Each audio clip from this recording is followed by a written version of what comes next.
Hola, muy buenas tardes, buenos días, México. Mi nombre es Ana Elena González Treviño y soy la directora del Centro de Estudios Mexicanos de la UNAM en el Reino Unido, que es una oficina que fundó la UNAM para propiciar el intercambio académico y la colaboración entre México y el Reino Unido. Y es un gusto para mí enorme dar la bienvenida en este que es nuestro último evento del año, a José Alfredo Ramírez y a Elena Luciano Suástegui de la Escuela de Arquitectura de la Architecture Association del Reino Unido. Me da muchísimo gusto que ellos vayan a dar a conocer este programa que existe de Landscape Urbanism ante la comunidad de la UNAM y de otras universidades que nos acompañan. Entonces, les voy a explicar un poquito la dinámica. Primero van a hacer las presentaciones y durante las mismas el recurso del chat permanecerá cerrado para que no haya distracciones, pero después podrán dirigir sus preguntas a través del chat a la cuenta de UNAM UK o bien levantar la mano y encender su cámara y hacerlas directamente. Pues sin más, bienvenidos Alfredo, Elena, muchísimas gracias por aceptar participar en este evento. Y te cedo la palabra, José Alfredo. Adelante. Muchas gracias, Ana Elena, y pues muchas gracias al Centro de Estudios en el Extranjero de la UNAM por darnos esta oportunidad de presentar los programas que dirigimos aquí en la Architectural Association.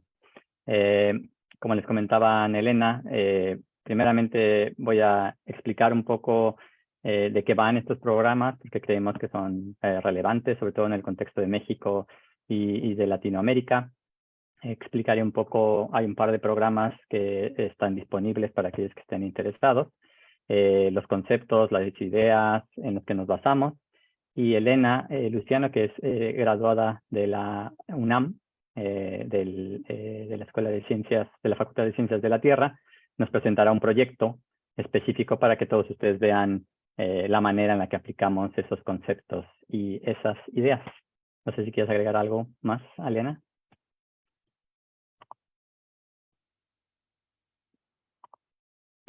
No se escucha tu micrófono, pero... Disculpen. Hola, mucho gusto.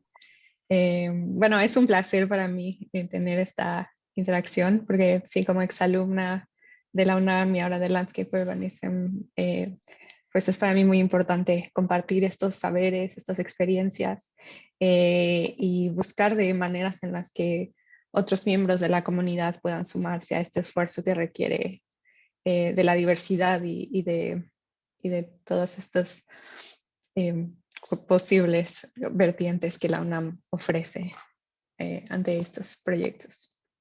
Perfecto, pues muchas gracias, Elena. Entonces empiezo la presentación, la titulamos Diseño ecológico y la crisis medioambiental, que son básicamente los dos aspectos en los que nos enfocamos en Architecture Association, específicamente en el programa de maestrado que se llama Landscape Urbanism y en un diplomado que está asociado al maestrado que se llama Metropolitan Landscapes, que es un programa que ofrecemos en conjunto con la Architecture Association y el TEC de Monterrey. Para aquellos que no conocen la estructura de los programas, rápidamente he hecho una breve descripción de cada uno de ellos.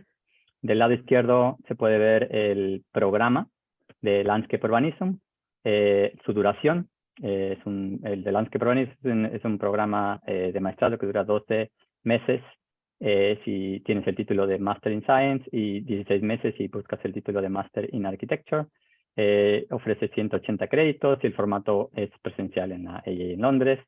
Están los costos ahí en la pantalla, y algo importante es que ahora mismo la Architectural Association ofrece lo que se denominan bursaries, que son apoyos económicos que básicamente, dependiendo pues de la aplicación y de la calidad, digamos, del candidato, pueden dar entre una cuarta parte, 2/4 partes o incluso 3/4 partes del total del costo de la maestría. Estas son bursaries que ofrece la escuela y que están disponibles para aquellos que puedan aplicar antes de enero del próximo año, del 2023. Y está abierto a profesionales del diseño en general y está abierto también a otras disciplinas, como en el caso de Elena Luciano, que viene de Ciencias de la Tierra, pero también ha participado gente de Geografía, de Ecología, y tenemos también staff que proviene de Política Económica y Política Ecológica, así como otras disciplinas. Y el caso del diplomado Metropolitan Landscapes es un diplomado que es corto en duración y está dirigido para no solamente profesionales, sino estudiantes de arquitectura de las mismas disciplinas, de diseño y de otras partes. En este diplomado dura 12 fines de semana para aquellos que están trabajando o para estudiantes que están haciendo su carrera, pero quieren especializarse en el tema de diseño ecológico y crisis medioambiental. Tiene 20 créditos que son validables hacia el programa de Landscape Urbanism. Si en el futuro quisieran ser parte del maestrado, este programa ofrece 20 de los créditos o 20 de los 180 créditos que el otro programa dispone. El formato es en línea. La única requisito es que estén, digamos, dentro del uso horario de Latinoamérica. Bueno, básicamente México y el sur, ¿no? De Sudamérica, por los horarios que se manejan. Normalmente son viernes por la tarde y el sábado por la mañana. El costo está en pantalla. Y bueno, eso es básicamente la estructura de los programas. Ahora, si quieren, al final podemos detallar si hubiera alguna duda en específico. Pero quisiera hablarles un poco sobre los conceptos y las ideas que tratamos en este programa para demostrarles un poco el interés del mismo. El programa básicamente tiene un acercamiento al diseño, a las posibles, digamos, soluciones a la crisis medioambiental crítica de algunas políticas que existen hoy en día, en términos de, por ejemplo, de la arquitectura, del paisajismo, del urbanismo. Existe una tendencia generalizada a enfocarse mucho en ciudades, ¿no? Por todas partes escuchamos que las ciudades son las soluciones para muchos de los problemas que tenemos. En parte, pues es cierto, pero por otra parte esto provoca o produce algunos problemas que enfocándonos solamente en las ciudades, nos olvidamos de todos aquellos paisajes, de todos aquellos territorios de los cuales dependen esas ciudades para poder sobrevivir. Entonces, escuchamos ideas de producir smart cities, sustainable cities, ecological cities, pero cualquiera, digamos, de estas marcas de ciudades que se quieren producir, es indispensable pensar en todos aquellos territorios de los cuales la comida, los materiales, etcétera, el agua, provienen, ¿no? Y sobre todo, el daño o la devastación que en muchos de esos casos se produce, la extracción de materiales que producen es bastante problemática, no solamente en términos, digamos, naturales, físicos del paisaje, sino también en las comunidades, personas, incluso indígenas, que viven de esos territorios y que normalmente son desplazados. Ejemplos de esto, sobre todo, se ve muchísimo en términos, por ejemplo, de la infraestructura del agua.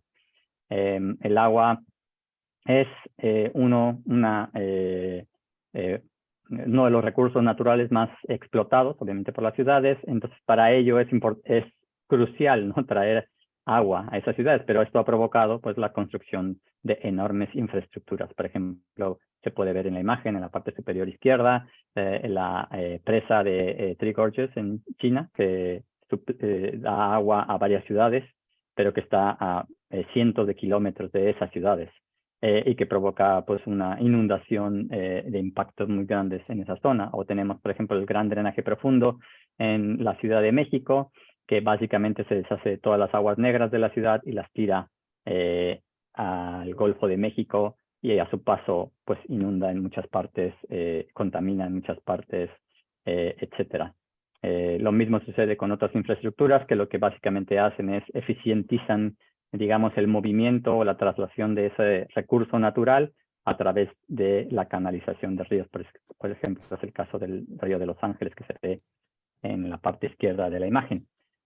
Pero esta, digamos, eficientización de la naturaleza movimiento que se necesita de estos territorios a las ciudades exacerba lo que se denominan desastres naturales. En la imagen podemos ver, por ejemplo, en la izquierda, el huracán Katrina, en la parte superior derecha, las inundaciones que suceden anualmente aquí en el Reino Unido, en las zonas costeras, o en la parte de abajo, las inundaciones anuales que sufre la Ciudad de México. Todo esto es parte, digamos, de esta mentalidad de control de la naturaleza, ¿no? Y sobre todo de esta necesidad, pues, de generar, controlar y eficientizar el uso de recursos naturales en vez de tratar de diseñar o usar aspectos de la naturaleza para el mismo. Esto es algo que nos interesa mucho en estos dos programas, y sobre todo en el Landscape Urbanism, y nos ha llevado a una conclusión bastante interesante, que es la idea de que no solamente es crucial pensar el diseño para ofrecer soluciones, sino entender cuáles son las políticas que producen estos problemas. Entonces, tenemos una liga entre decisiones que se toman en altas esferas y su concretización en los espacios naturales. Por ejemplo, este es el caso del paisaje en Inglaterra, el típico campo inglés que se ven pues, en todas las imágenes. Es una imagen que más o menos se repite por donde sea que viajes, ¿no? Si tú estás en Londres, por ejemplo, y viajas al norte, sur, este u oeste de la ciudad, más o menos este es el paisaje que se ve. Y una de las preguntas que nos hemos hecho, ¿por qué se ve de esta manera? ¿Quién diseñó estos paisajes? Y una de las respuestas, o una de las razones más importantes, es que una política económica ha ayudado a formar estos paisajes. La política económica, en este caso, cuando el Reino Unido era parte de la Unión Europea, es la política de agricultura común, que se llama Common Agriculture Policy, que básicamente lo que hace es subsidiar a los propietarios de la tierra para tratar de que sean productivas, ¿no? Las zonas en términos agrícolas. Lo que sucede es que los subsidios en muchos casos son mucho más abundantes que la producción en sí mismo, y muchos propietarios de la tierra lo que hacen es aparentar productividad y producen deforestación, ¿no? Entonces, muchos, no son todos los casos, pero muchas de estas tierras que se ven, se eliminan los árboles. Entonces, lo que sucede en muchos casos es este tipo de imágenes en las zonas costeras. Tenemos entonces un país que está literalmente deforestado, donde hay muy poca plantación y el agua corre muy fácilmente de las partes altas a las partes bajas y provoca muchas inundaciones. Otro ejemplo que ponemos para explicar la relación entre políticas y su formación en territorios es esta imagen del norte de España. Lo que ven en las dos imágenes es el principio del río Ebro en la comunidad de Navarra. Del lado izquierdo pueden ver que las parcelas, digamos, de agricultura son mucho más pequeñitas que las parcelas del lado derecho, ¿no? Hay una distancia de 12 años entre la imagen de la izquierda y la imagen de la derecha. Entonces, nuevamente nos preguntamos por qué razón se transformó el paisaje de esta manera y quién fue el que lo diseñó, por así decirlo. Nuevamente llegamos a una conclusión similar. Es una política económica que se ha implantado en este territorio y que ha desarrollado este territorio de esta forma. La razón es básicamente que es un territorio de monocultivos, necesita abundante agua en ciertos periodos del año, no en todos, y el río que se ve que cruza estos terrenos agrícolas no es suficiente para irrigar todos esos territorios.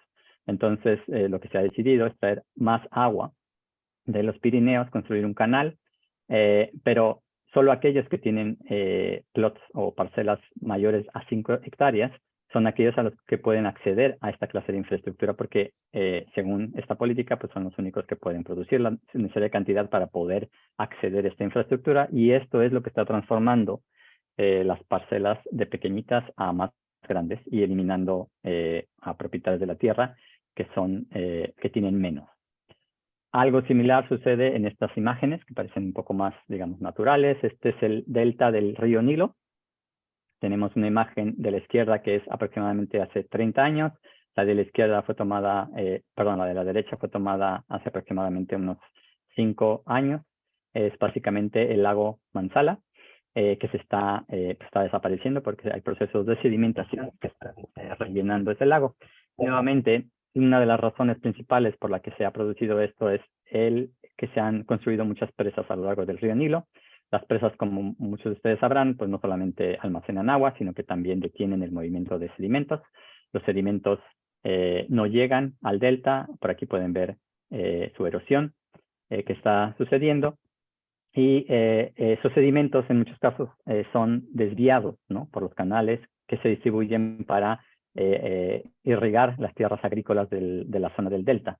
Y eso no solamente, como decía, lleva agua, sino también sedimentos que se están acumulando y que están básicamente creando nuevos territorios, que como verán en un país 90% desierto y 10% zonas fértiles en la zona del delta, pues son territorios que se convierten en zonas de conflictos.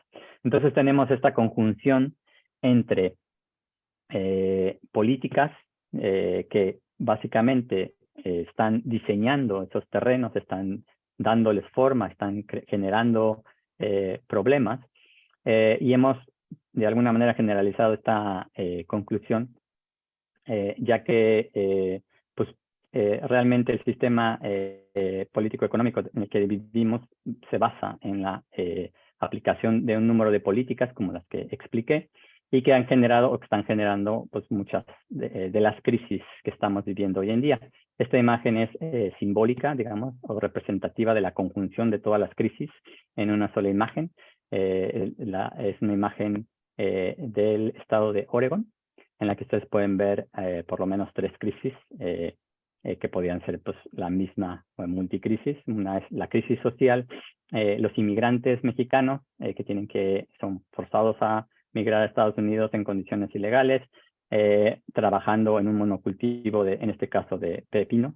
En medio de la pandemia, que con la poca suerte de que tienen que ir a trabajar, no tienen otra opción, como por ejemplo tendríamos algunos profesionales como nosotros que tenemos la suerte de refugiarnos detrás de las pantallas en nuestros hogares, pues ellos no, están ahí con sus máscaras, pero al mismo tiempo tampoco pudieron evitar pues los fuegos que ahora mismo están siendo cada vez más frecuentes y que en ese momento pintaron el cielo de rojo-naranja. Entonces es una imagen muy simbólica, digamos, del entrecruzamiento de estas crisis provocadas por el número de políticas, y que creemos que estas políticas en muchos casos pues desarrollan este tipo de paisajes.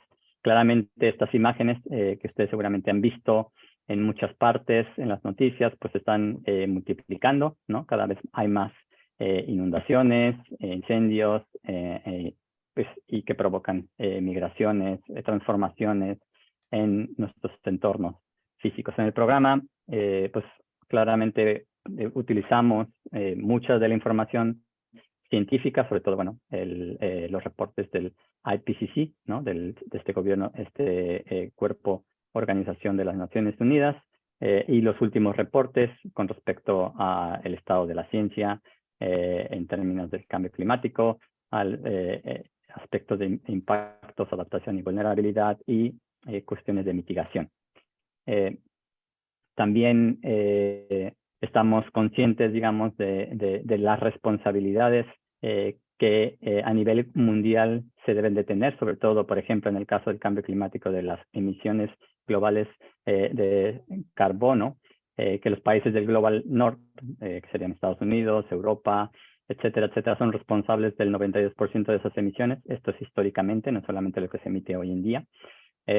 Y que en lo contrario, como ven en estos mapas, aquellos que emiten más carbono, o históricamente, como ese gráfica lo mostraba, son los que menos van a sufrir en términos del impacto del cambio climático, ¿no? Es casi como un espejo entre estos dos mapas, el de arriba, aquellos que son más responsables del cambio climático, y en la parte de abajo. Pero la cuestión también es que no es solamente un problema de cambio climático, no es solamente que estemos calentando la atmósfera. Hay 9 sistemas de la Tierra que están sufriendo pues diferentes grados de estrés. Pues por ejemplo está el caso de la biodiversidad. El día de hoy o ayer creo que inició la COP 15, ¿no?, que habla sobre el tema de la biodiversidad. No muchos prime ministers o presidentes van a atender a esa misma, porque es un problema que parece ser secundario, aunque en realidad es tan importante o más que el cambio climático, pero hay muchos más que están relacionados, ¿no? Entonces tenemos la acidificación de los océanos, el cambio de uso de suelos, entonces es una cuestión pues bastante crítica. Por esta razón es que, por ejemplo, en el caso de este filósofo que se llama Frederick Jameson, menciona que la situación es tan dramática, digamos, que es más fácil imaginarse el fin del mundo, ¿no? que el fin del sistema en el que estamos viviendo, ¿no? Que sería el capitalismo globalizado. Pero una de las premisas que tenemos en el programa es que probablemente esta aserción de Frederick Jameson no es cierto. A lo mejor era cierto hace unos años, pero hoy en día no es cierto porque realmente tenemos una cantidad de documentos, ideas, visiones de futuro que básicamente imaginan un mundo diferente, un mundo que podría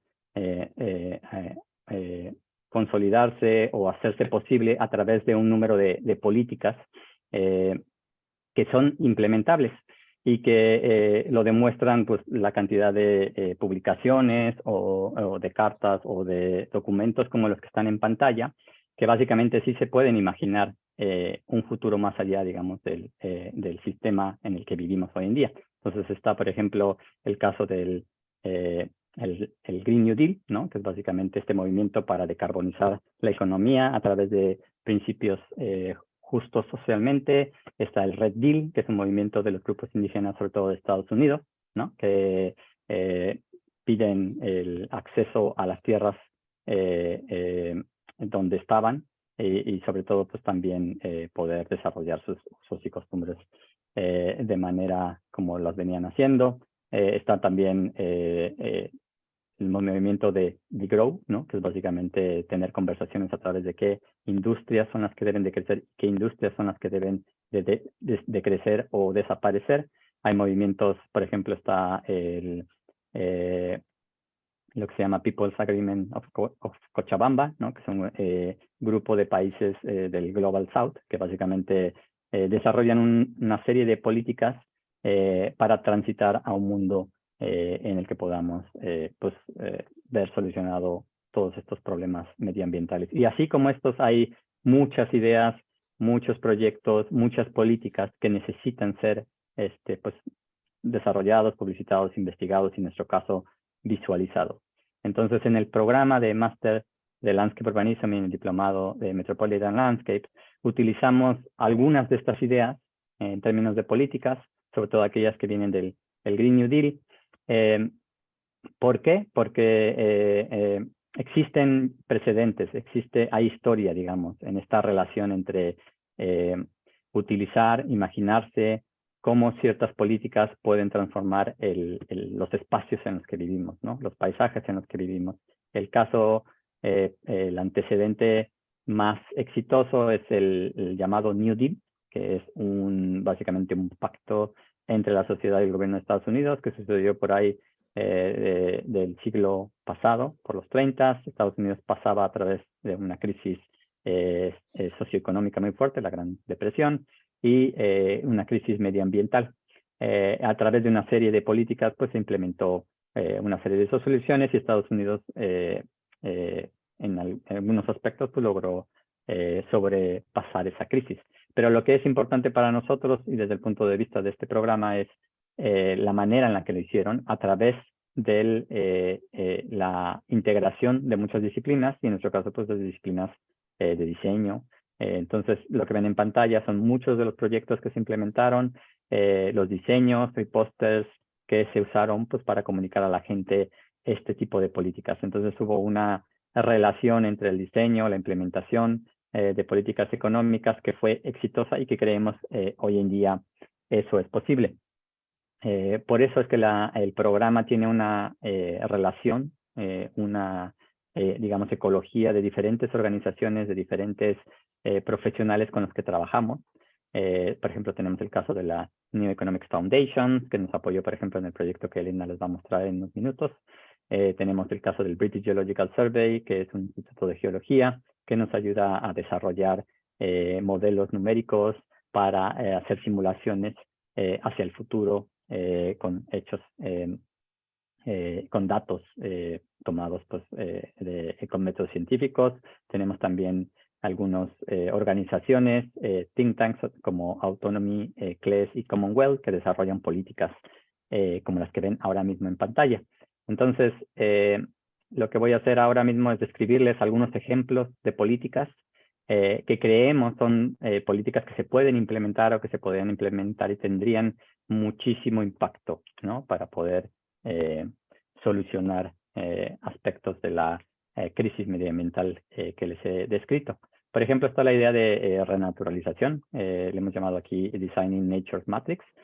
Como les comentaba, el Reino Unido o las islas del Reino Unido son unas islas deforestadas, ¿no? Entonces hay un movimiento bastante importante aquí para renaturalizar partes de estos territorios, para introducir más especies de todos tipos, árboles, animales, etcétera, pero también la idea de que eso se integre dentro de las ciudades y ver los beneficios que esto traería, ¿no? En términos pues, de infraestructura verde, infraestructura azul, salud. Aquellas personas que viven más cerca de la naturaleza, está probado que tienen mejores condiciones de salud, ¿no? El acceso a la naturaleza también es importante. Entonces, esta es una política que es importante para nosotros probar a través de proyectos con estudiantes.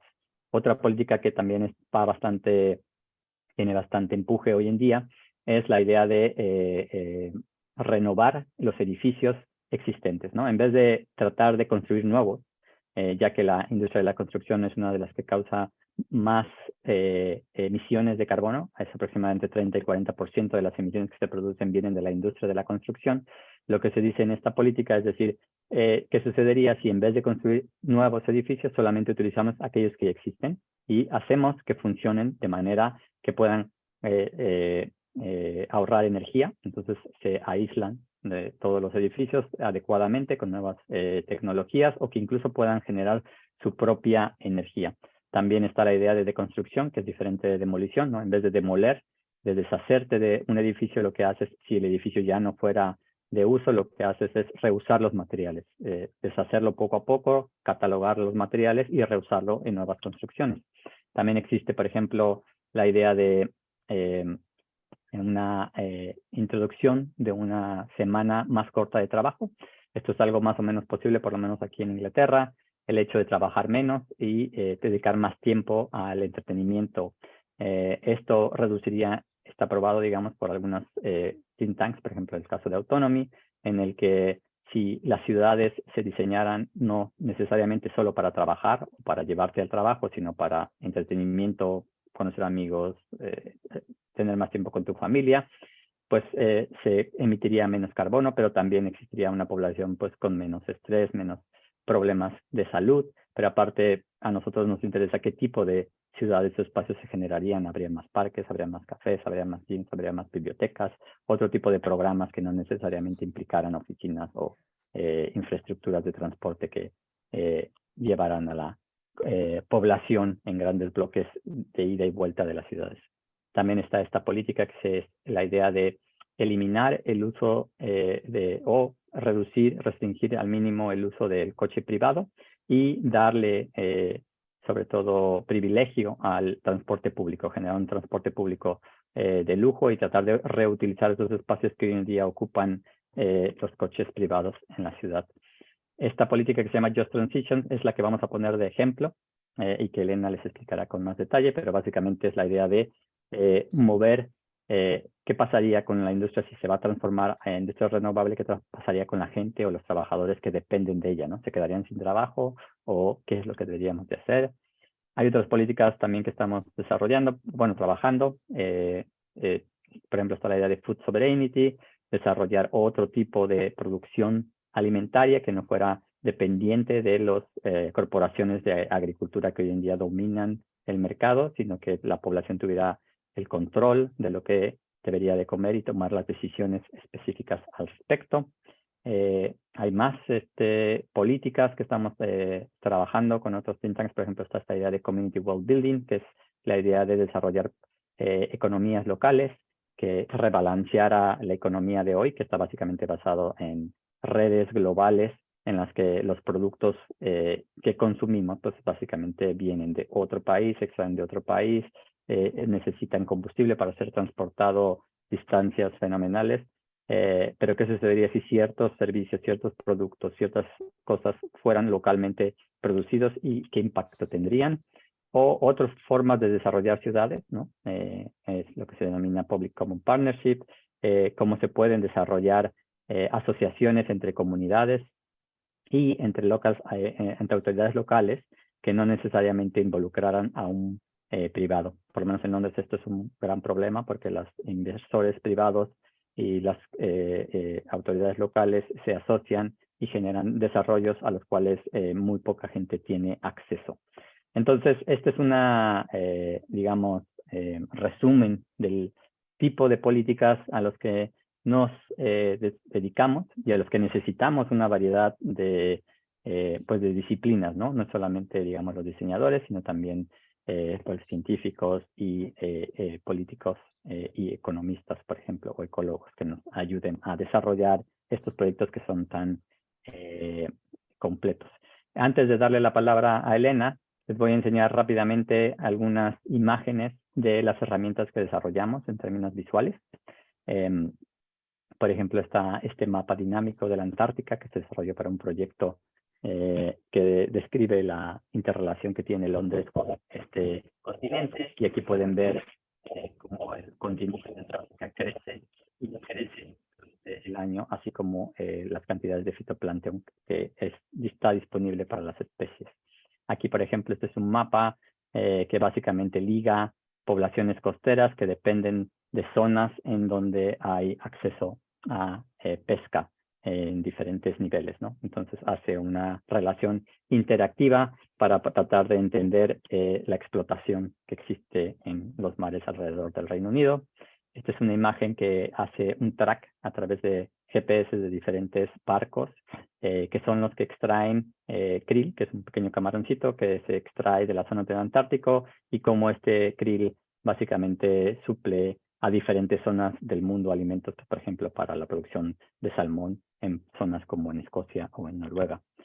Aquí pueden ver el mismo mapa, pero mucho más cercano a la zona de extracción, en donde se pueden ver en líneas y en puntos los barcos y sus movimientos a través de su track en GPS, pero también su relación con niveles de fitoplancton a lo largo del año.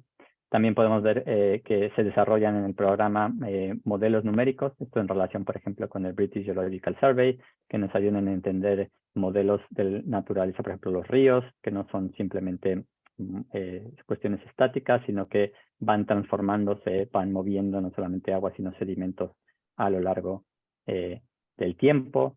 También vemos simulaciones que prueban o testean diferentes soluciones, en este caso en una zona costera en el Reino Unido, de cómo controlar inundaciones y cómo a través de ciertas intervenciones la simulación nos puede demostrar pues cómo se pueden contener, ¿no? Cómo se pueden aminorar esas cuestiones.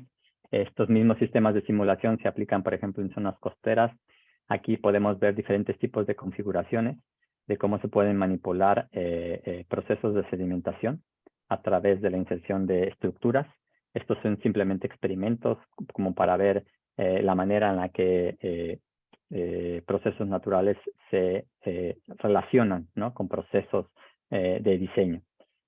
También se desarrollan herramientas para poner en un mismo espacio la afectación de paisajes en términos económicos. Por ejemplo, aquí está el caso de las inundaciones, lo que cuestan a los granjeros y a los dueños de territorios en una zona aquí en el Peak District, en el Reino Unido, y cómo se hacen ciertas cuantificaciones al respecto.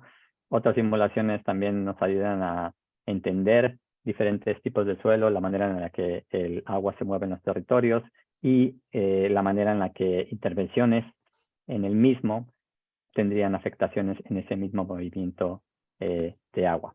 Todo esto son diferentes técnicas cartográficas de visualización que utilizamos para los proyectos. Últimamente estamos también desarrollando mucho sampleo de suelos para ver la calidad de ellos mismos, la salud que deben de tener, también análisis microscópicos para entender pues, diferentes niveles de de la calidad, la cantidad pues, de microbios y organismos que tienen para poder medir en qué aspectos se encuentran. También trabajamos mucho con ahora para entender cuestiones de uso de materiales naturales, pues por ejemplo, paja, tierra, pero sobre todo en aspectos de cómo estas intervenciones con materiales naturales pueden ser trasladadas a un contexto de política ambiental, ¿no? Por ejemplo, en este caso tenemos un proyecto que se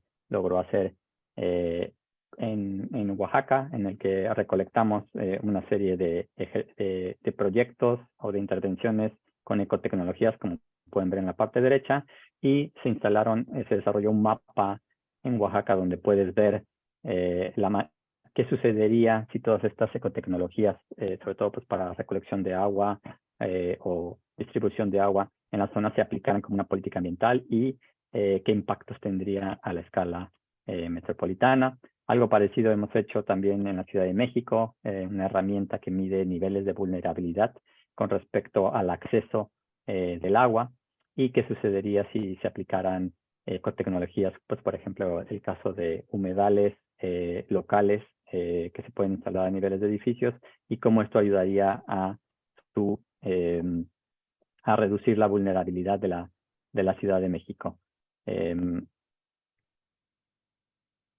Aquí pueden ver básicamente uno de los herramientas que producimos, que es una herramienta interactiva que básicamente pues, te dice lo que mencionaba anteriormente, niveles de vulnerabilidad y los beneficios que podrían tener la instalación de humedales individuales por edificios de acuerdo a diferentes presupuestos, y etcétera. Bueno, aquí termino mi parte de la presentación y le cedo la palabra a Elena para que nos dé un ejemplo de cómo estas estos conceptos y principios se aplican en un proyecto específico, para después darles la palabra y poder charlar un rato con ustedes. Gracias. Creo que ya se está compartiendo, ¿cierto? Sí. Se ve como en presentación. Es que no me aparece a mí. Ya está, ¿verdad? No, todavía no. Ajá. Oh, okay. Ahora sí. Ya, ahora sí. Bueno, les quiero contar un poco, a tratar de introducir casi como en forma de primera persona de yo como estudiante de Ciencias de la Tierra de la UNAM, llegué al programa de Landscape Urbanism. Primero, como mi primer acercamiento fue igual que con ese pequeño curso de los fines de semana, que en ese momento se llamaba Escuela Visitante, que tuvo lugar en Oaxaca. Y entonces, como digamos, yo que vengo de este campo de las ciencias puras, muy académicas, que está dedicado mucho como a la publicación de artículos y como al Instituto de Geología, por ejemplo, yo tenía este apetito de entender de qué manera estos saberes tan técnicos de la geología del suelo, los métodos de entendimiento de las ciencias ambientales en sí, todas estas visiones que tenían mucho rigor, que tenían mucha teoría y filosofía muy profunda de entender la complejidad de los sistemas, podía tener lugar en estos campos que son mucho más proactivos. Entonces, tomando esto que cuenta Alfredo de esta premisa inicial de Landscape Urbanism, en pensar de qué manera las políticas públicas son también un ejercicio de diseño del espacio y del diseño de absolutamente todo, pues ahí como que yo me posiciono como al entender que todos estos procesos de entendimiento generan y de alguna manera a todas estas escalas en las que el proceso de investigación tiene lugar, tienen implicaciones que vamos a ver. Entonces ahora, esta fue como este primer acercamiento a nuestro proyecto. Alfredo nos compartía una serie de políticas públicas en ese momento que se desarrollaba activamente en el Reino Unido, que fue la Just Transition, que inicia como un movimiento de trabajadores que habían perdido su trabajo a causa de esta iniciativa global de cerrar las minas de carbono. Hubo una unión de trabajadores que exigían que de alguna manera los gobiernos se hicieran responsables y las compañías de todas estas comunidades, porque no es solamente el minero el que queda sin trabajo, sino es también como la pequeña tienda que surte de comida a esta familia, es también todas las redes de transporte. Y entonces, digamos que cuando hay pueblos cuya economía se basa en este tipo de industrias extractivas, las implicaciones son colosales y entonces no se vuelve solamente un problema de una persona buscando empleo, sino son comunidades enteras, pueblos enteros, que en México es un problema real, sobre todo como cuando vemos regiones en México que dependen completamente como de la minería canadiense, que trabaja a escalas enormes.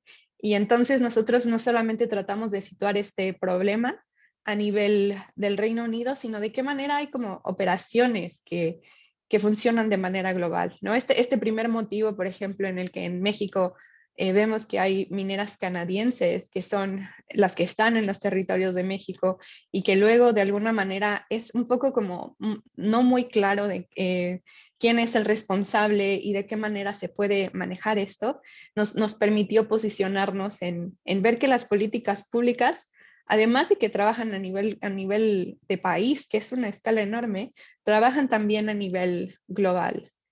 Y son políticas que tienen repercusiones históricas, porque digamos que todo este centro global, que son donde se localizan estas compañías, tienen en el sur global, que es esta visualización, todos los territorios que son concesiones, que operan de maneras en las que rebasan estas escalas en las que las políticas ahora se producen. Y buscamos con estas visualizaciones mostrar que no hay, que no son suficientes los abordajes que tenemos ahora. Uy, creo que esto se trabó.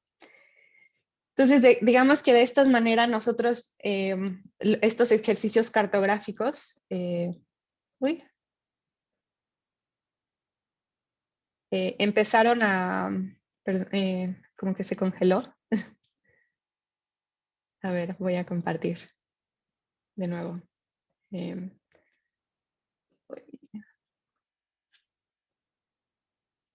ah,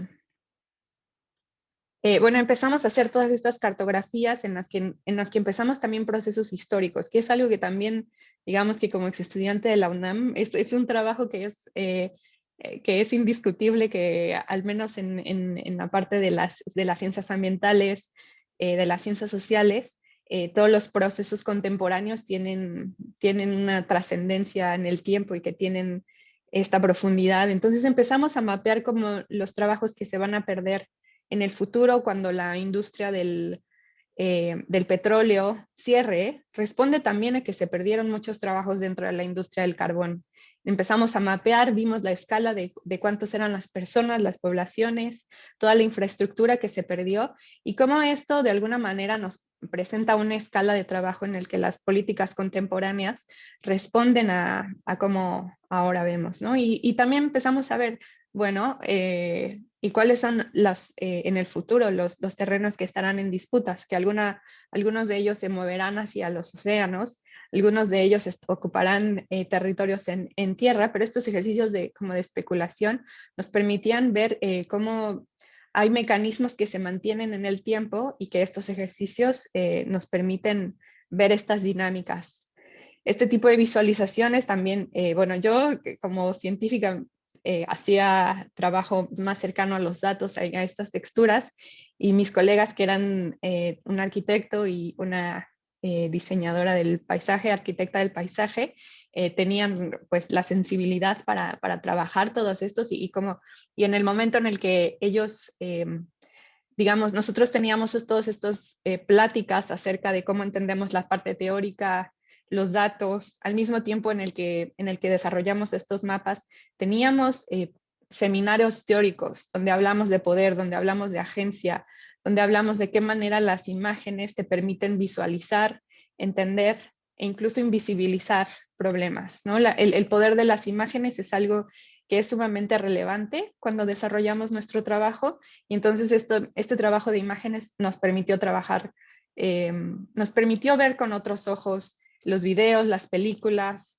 las dinámicas históricas, y cómo estos documentos tienen relevancia a la hora de hacer el trabajo interdisciplinario. Hicimos también trabajo de campo en el que tomamos estas fotos y vemos estos paisajes, y fuimos a uno de los territorios de extracción de carbón que históricamente fueron olvidados, ¿no?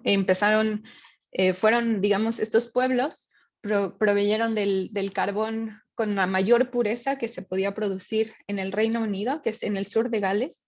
Empezó una sobrepoblación de estos territorios, y como ven en la parte superior de esta visualización está una línea del tiempo. Entonces estas esquematizaciones son simplificaciones de en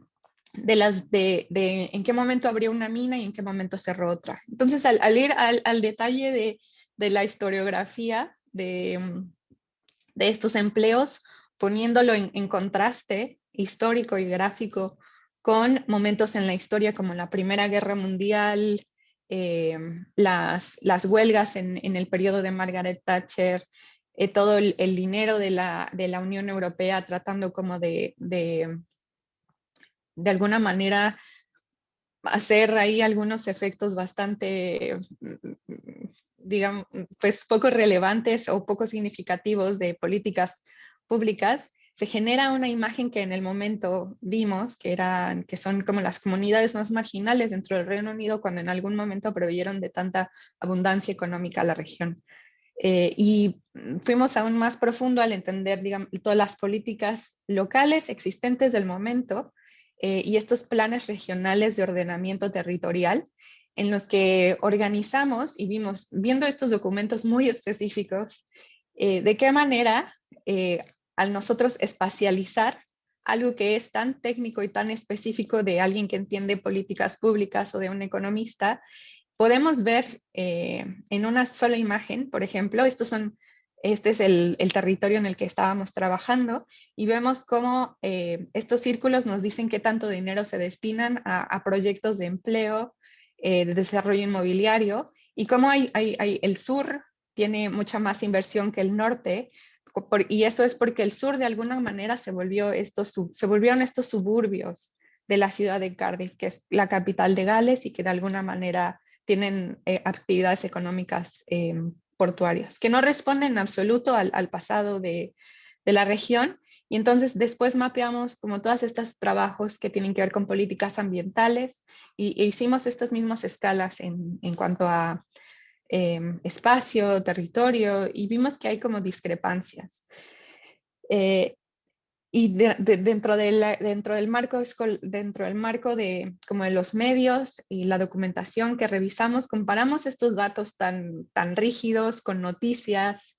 Hicimos aún más acercamiento al área y empezamos a hacer esto que llamamos como un palincesto, como de qué manera vemos el desarrollo histórico de estos paisajes para llegar ahora a estas políticas de restricción, y cómo ahora se vislumbran futuros donde de nuevo las comunidades locales no tienen lugar. Mis colegas hicieron también este dibujo tan detallado en el que incluso el trabajo de la luz en estos espacios nos permitió entender cómo incluso en los espacios que se generan entre árbol y árbol, la altura de los árboles, hay tanta oscuridad que o sea, los niños no entran aquí a jugar como en un bosque. Las personas preferirían, en nuestro trabajo etnográfico de campo, las personas preferían quemar todo esto, demolerlo. Y al entender todo este trabajo multidisciplinario, multiescalar, aquí estaba yo con mi colega en el campo, nos permitió también abrirnos a encontrar de qué manera los proyectos locales y proyectos, organizaciones y manejo local, digamos, en una escala de 11 hectáreas, que fueron una comunidad, digamos, agroagrícola que había intentado de alguna manera subvertir las políticas existentes, ¿nos puede dar un ejemplo de qué manera eso se puede escalar, ¿no? Y cómo las actividades tan cotidianas como talar ligeramente con maquinaria de baja escala, un camino en el bosque, llevar esta madera a talleres, llevar esta madera también a estufas como de alta eficiencia, pueden impactar de una manera tan subversiva toda una comunidad. Esta fue la única comunidad en todo nuestro trabajo de campo en el que observamos que había jóvenes, que había niños, cuando en otras ciudades o en las otras, sí, digamos ciudades dentro de esta región, no había ellos. Y entonces vemos esta como co-diseño de esta saturación de árboles, esta tala inmoderada del paisaje para generar madera o para permitir que estos molinos de viento funcionaran, pues generaban un tipo de paisaje muy específico que resolvía también políticas, economías muy específicas.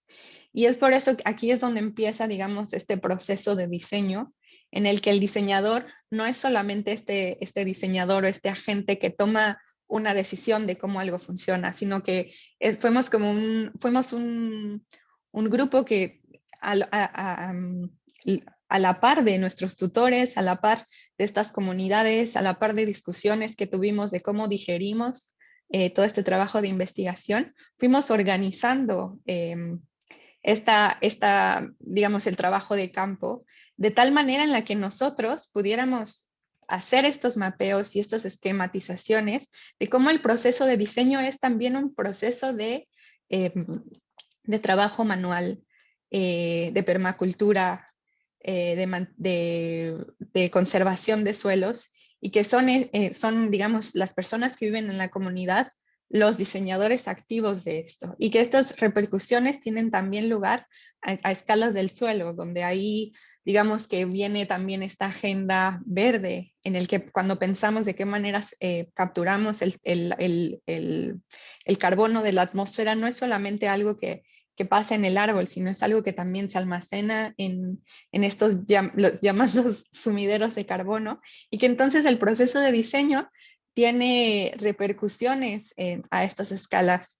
Eso también muestra que el programa de Landscape Urbanism es una ventana donde a mí particularmente, como dentro de las ciencias de la tierra, me especialicé en el estudio de los suelos, y fue una ventana y un reto para mí el pensar de qué manera mi profesión puede también tener lugar, como con la de muchos especialistas en economía y en políticas, dentro de un marco que requiere un esfuerzo común o un esfuerzo colectivo para llevar esto a cabo.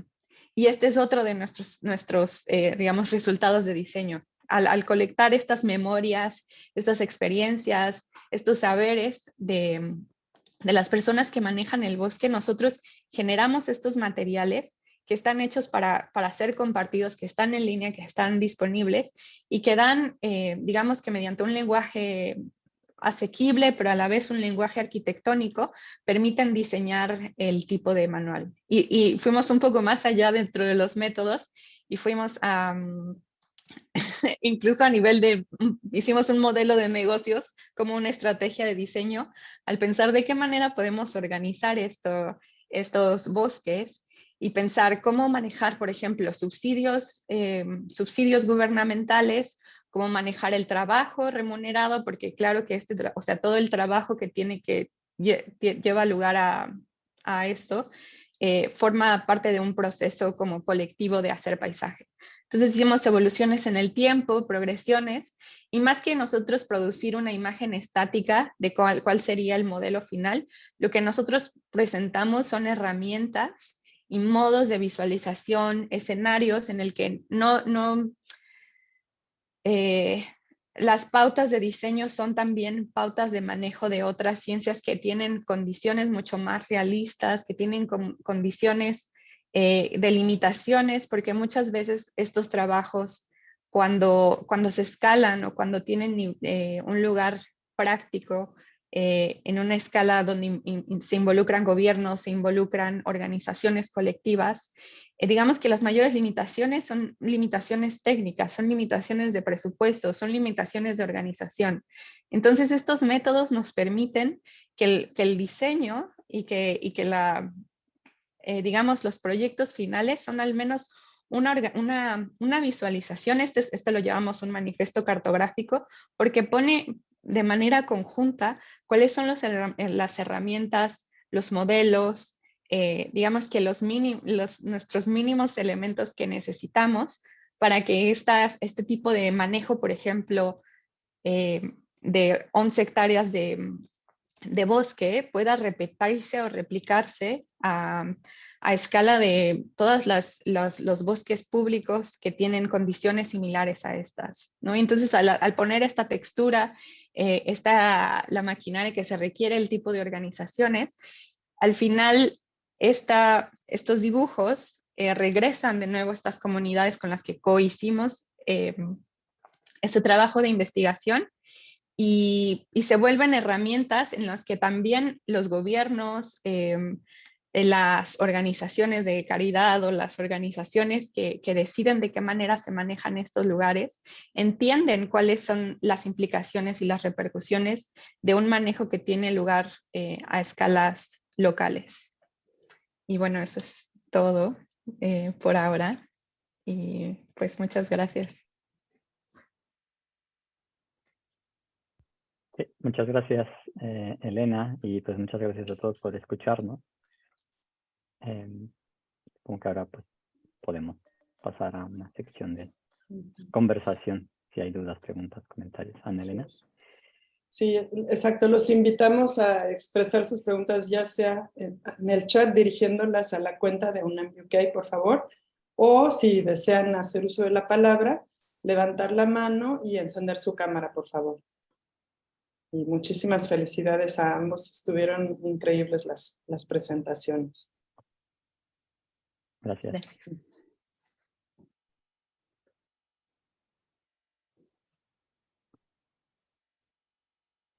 Bueno, no sé, mientras se animan a preguntar, bueno, ¿alguien encendió su cámara? No sé si...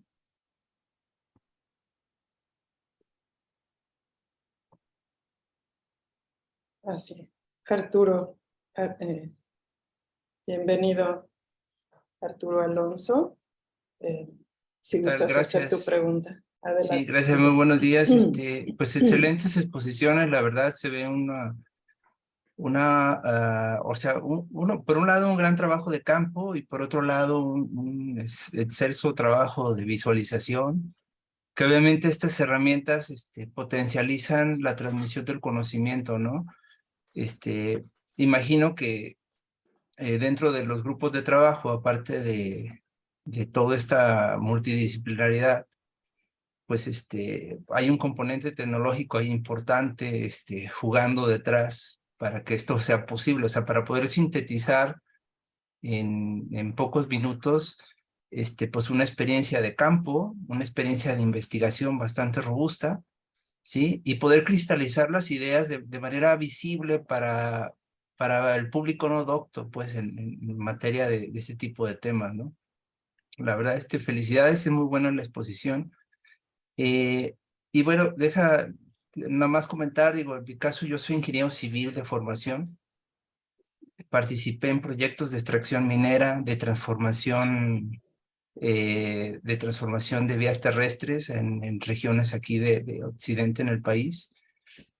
Y en mis últimas oportunidades de intervención en la industria, en temas de carácter de infraestructura urbana cultural, es decir, fui de un extremo a otro del abanico, y eso obviamente te sensibiliza, o sea, te sensibiliza a este tipo de temas, donde efectivamente vi comunidades mineras, ciudades completas que dependen de una actividad minera que se va a acabar, ¿sí? Y por otro lado veo el desarrollo que se pretende en las ciudades para temas en el otro extremo del abanico, el tema cultural y turístico, y donde el marco regulatorio es obviamente estricto, ¿no? Mientras que en el otro extremo existe un marco regulatorio ahí que no del todo se cumple. Entonces, digo, me genera mucha inquietud este tipo de trabajo, y obviamente el componente tecnológico, yo creo que por primera vez en nuestra historia está más al alcance de la mano y permite sintetizar este tipo de conceptos, que si soy muy honesto, hace años cuando yo los vi la primera vez, se me hacía demasiado filosófico, el concepto era muy difícil cristalizarlo en algo que fuera visible. Pero hoy este tipo de herramientas sí lo muestra de manera muy clara. Digamos que facilita la interpretación y la expresión de este tipo de ideas, ¿no? La verdad me parece padrísimo el material que están generando, el tipo de conceptos, y obviamente la forma de conjuntar la investigación, pues me imagino requiere de un tema metodológico y más que nada, de un análisis sistémico de todas las cosas que intervienen detrás de esto, ¿no? Que la verdad es sumamente complejo, y para quienes estamos por ahí rondando los 25 años de aplicación profesional, entendemos ahora sí que parte de esa complejidad en este tipo de sistemas, ¿no? La verdad, muy padre la exposición, me quedo ahora sí que con una muy buena impresión de lo que están haciendo. Bueno. Y y imagino que obviamente se necesitan muchas manos con Claro. este tipo de trabajo, ¿no? Ahora sí que pues gracias por la exposición, felicidades a todo el equipo, ¿no? Gracias. Así es, gracias. Pues sí, es básicamente como lo mencionas, ¿no? Y sobre todo importante tener la capacidad de generar pues un grupo de trabajo, ¿no? Multidisciplinar que pueda aportar las diferentes vertientes y problemáticas, ¿no? Como Elena lo mencionó en el proyecto. Pues muchas gracias a Arturo. Creo que hay preguntas por ahí en el chat. No sé si Elena quieres. Sí, hay algo que es muy interesante en el tema de la interdisciplina en el programa en particular, que es que digamos que el acercamiento que tenemos en el estudio, que así es como llamamos nuestro espacio de trabajo, es una investigación que es como investigar haciendo, que eso facilita mucho el entendimiento y la incorporación a través de la visualización. Entonces nosotros no nos quedamos solamente en cómo leer y entonces como que subrayas y te quedas con la idea, sino como que hay un ejercicio y hay hay un empuje por parte de como de la inercia del estudio, de la inercia de cómo se desarrolla, en el que cada idea que viene tiene que venir con una representación, con un diagrama, con una línea del tiempo, con esto que hace que de alguna manera uno como landscape urbanist se vaya entrenando a aprender a ver las implicaciones, a que todos estos pensamientos, todos estos conceptos tienen lugar en el espacio, tienen lugar en la madera, tienen lugar en todo y en el hacer de la madera, ¿no? Por ejemplo, y que eso creo que también es como el motor en el que se vuelve esto un ejercicio tan proactivo y tan fructífero y que te da como este paso adelante, ¿no? De la investigación, como de, aprender todo esto, pero ¿para qué? ¿O en dónde? Y cómo se ve. Y entonces, ¿cómo se puede ver? A mí me parece fascinante. Muy bien. Por ahí preguntaban cómo se puede trasladar esto al sur global. Básicamente, bueno, nosotros realmente en el programa aquí en la Architecture Association en Londres nos enfocamos en el Reino Unido. Algo mencioné en la presentación, esta cuestión de las responsabilidades, ¿no? Del norte global y el sur global, de cómo gran parte de las emisiones de carbono provienen históricamente de aquí. Por eso es que nos enfocamos en el Reino Unido y trabajamos, digamos, con organizaciones locales, tratando de demostrar pues que otras soluciones, otras políticas pues podrían desarrollar otro tipo de paisajes a los que nos estamos acostumbrando. La metodología yo creo que es algo que es trasladable, ¿no? Por ejemplo, a cuestiones del sur global. Entonces, uno tendría que básicamente recontextualizar, digamos, esa metodología y trabajar. Es un trabajo, como mencionó Elena, pues un trabajo de campo, un trabajo de redes, con comunidades, con organizaciones, con ver qué políticas serían las más importantes en desarrollar, ¿no? Esto es un trabajo que, pues obviamente nosotros no desarrollamos aislados, ¿no? Sino desarrollamos en conjunto con otras organizaciones.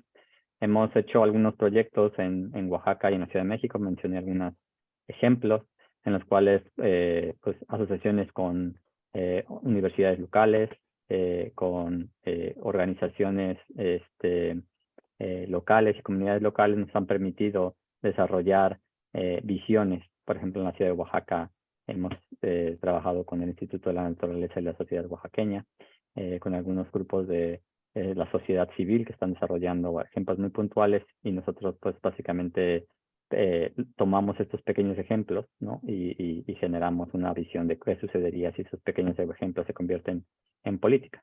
Creo que esa es una manera en la que se podrían aplicar, digamos, esos conocimientos. Y por eso también tenemos el diplomado, ¿no? Que es una manera pues de hacer ese puente, trabajando con universidades mexicanas, ¿no? En el caso del diplomado con el TEC de Monterrey, pero también pues con diversas organizaciones, para poder pues armar una red de asociaciones. En todos los casos, lo importante, digamos, es una colaboración con los actores que sean más relevantes y pues utilizar literalmente los métodos del diseño para ayudar, ¿no? a que muchos de estos proyectos, como decía Elena, en el caso del proyecto de Gales, codiseñar o incluso dar voz a esos diseños que ya existen de las comunidades, ¿no? Utilizar esas tecnologías, esas formas de visualización que a lo mejor esas personas no tienen acceso, pero que sí tienen un proyecto, ¿no? Entonces es un poco también un trabajo de humildad, ¿no? Y de acceder a dar acceso a esas tecnologías que los profesionales, digamos, tenemos acceso. No sé si Elena quieres complementar. No, yo quería, creo que tal vez como con esta siguiente pregunta sobre el caso, porque sí, creo que al sur, en nivel de norte global y sur global, también con los Atlas, por ejemplo, este fondo que tiene Alfredo, este tipo de visualizaciones también permite, pues son trabajos, por ejemplo, que en el caso de, hay también publicaciones que tienen como incidencia a nivel, por ejemplo, de políticas públicas en el Reino Unido, ¿no? Donde entonces se hace como evidencia de cuáles son las compañías, ¿no? Que son, digamos, sitios de noticias o institutos o reverberaciones, que entonces las imágenes van al lado de como de estas proyecciones o estos think tanks que de alguna manera tienen incidencia en el quehacer político. Y que entonces a lo mejor y una imagen final o como una política final bien delimitada ahora tal vez no tenemos, pero es claro que hay potencial y que hay como estas primeras incidencias en ellas y que lo que se decida en el Reino Unido y que tiene implicaciones, por ejemplo, ahora en la COP, va a tener también repercusiones a nivel de sur global. Y pensaba también en esto que mencionaban, por ejemplo, en el programa de reforestación de Sembrando Vida.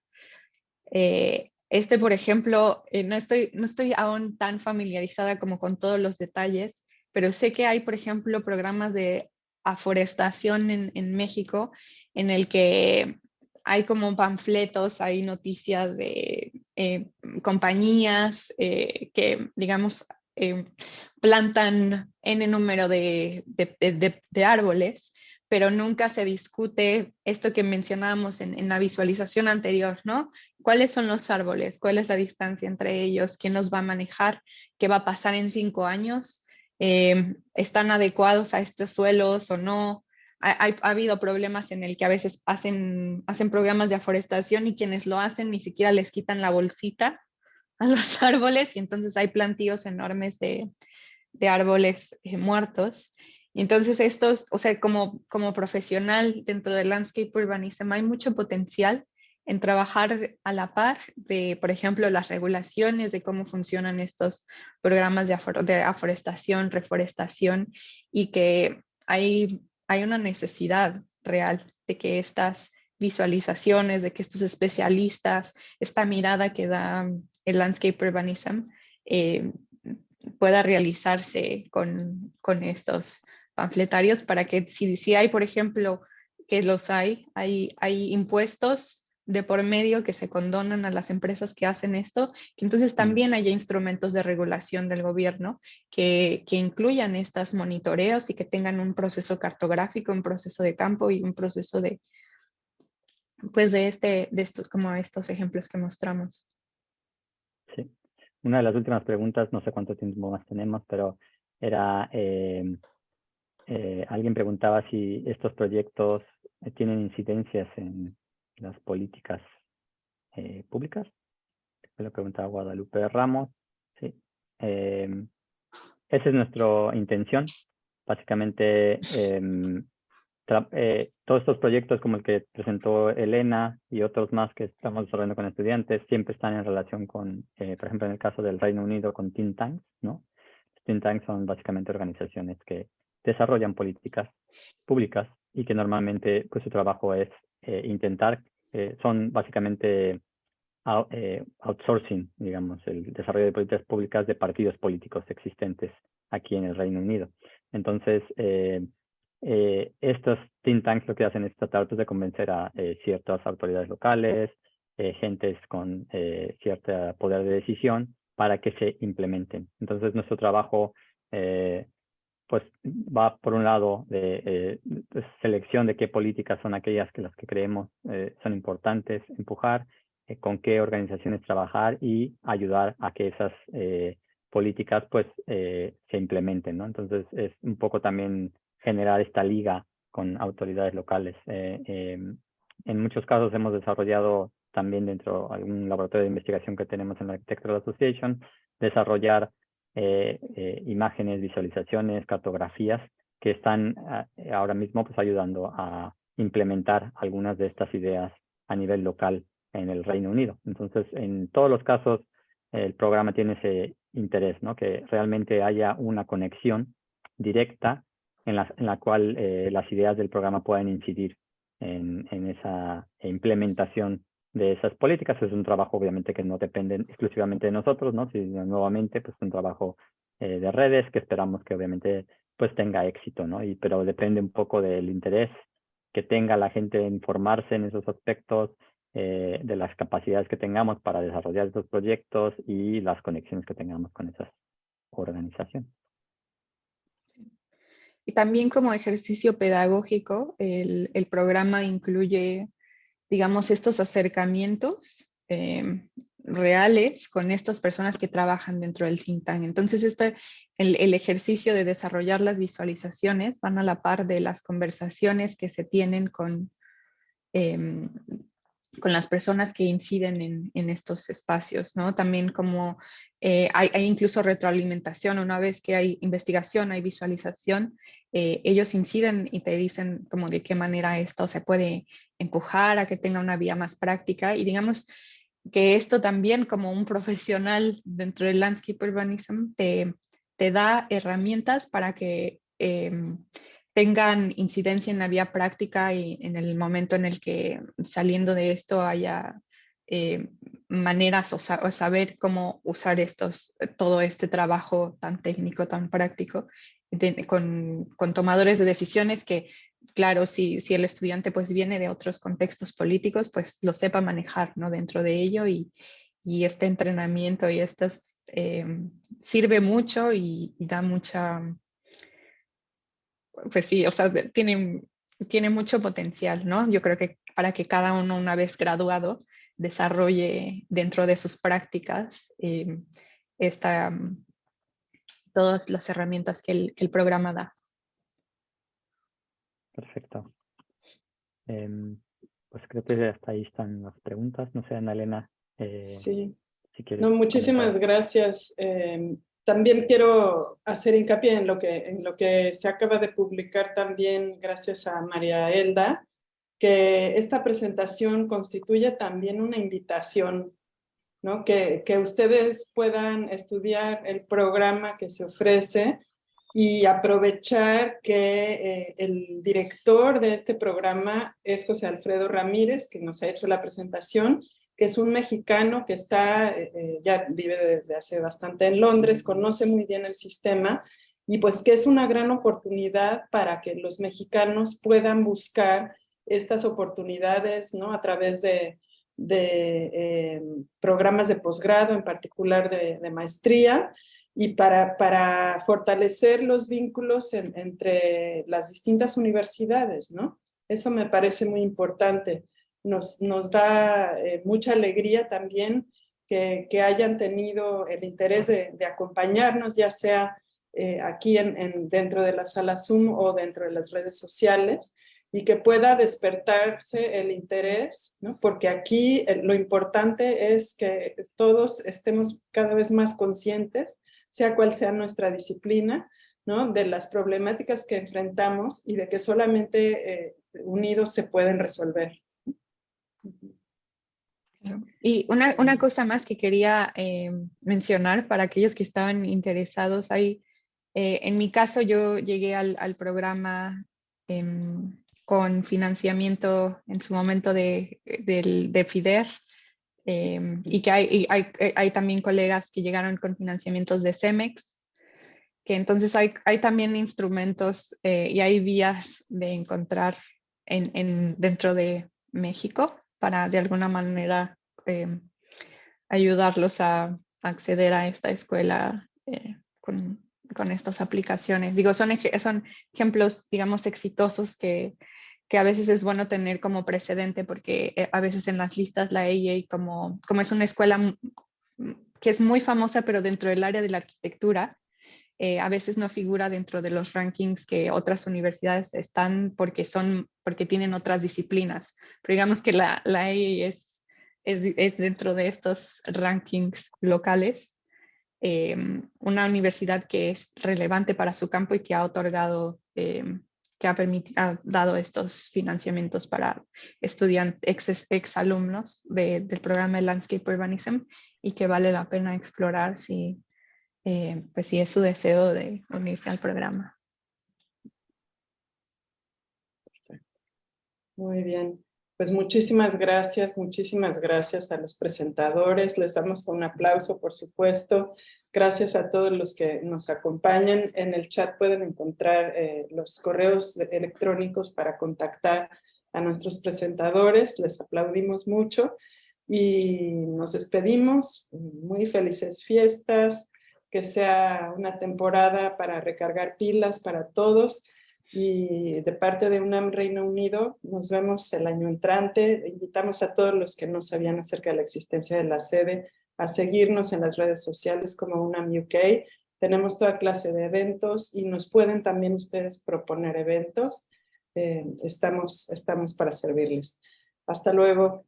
Nos vemos. Gracias. Chao. Muchas gracias a todos. Hasta luego.